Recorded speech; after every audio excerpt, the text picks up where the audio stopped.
நண்பர்களே, இன்னைக்கு ஒரு சம்பவம் ஆகிப்போச்சு. ரம்ஜானுக்கு பிரியாணின்னு கேட்டிருந்தேன். நம்ம நாகராஜுக்காண்டி பிரியாணி செய்ய போகிறோம். இவர் தான் நம்ம குருநாதா. மாஸ்டர், எப்படி பிரியாணி நல்லா செஞ்சிடலாமா? செஞ்சிடலாம் இன்ஷா அல்லாஹ். அருமையான ஒரு தரமான பிரியாணியை போட்டுடலாம். அப்போ நம்ம வெற்றிக்குரிய காட்டுங்க.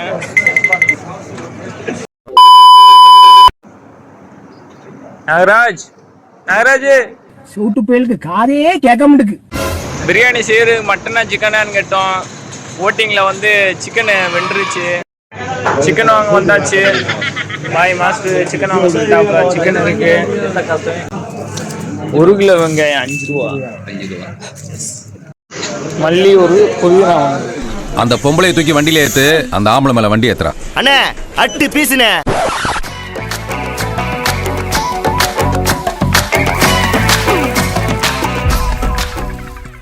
எதுக்கு வந்தோன்றதையே மறந்துட்டு நஜ சமையல்காரனாவே மாறிட்டாங்க. A few moments later.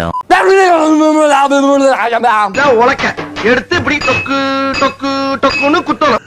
அப்படியே நம்மளை கட்டு போவோம். வணக்கம்ல மாப்பிள.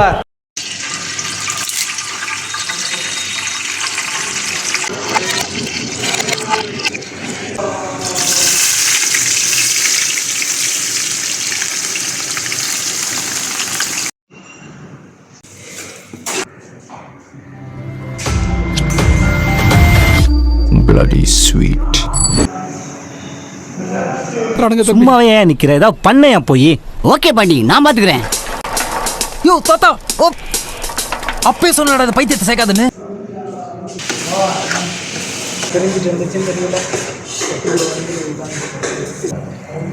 பிரியாணி ரெடி ஆயிட்டு இருக்கு.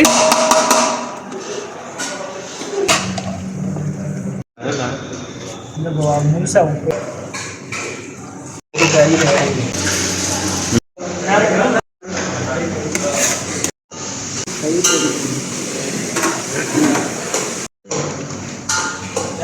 குறுக்கு இந்த கௌசிக் வந்தா துபாய் எண்ணெய் கிணறுல கூட இவ்வளோ எண்ணெய் இருக்காது. நம்ம பிரியாணியில தான் அவ்வளோ எண்ணெய். அதாவது வாய்க்கு வந்தபடி எல்லாம் பேசப்படாது. எதா இருந்தாலும் நியாயமா பேசணுமா இல்லையா?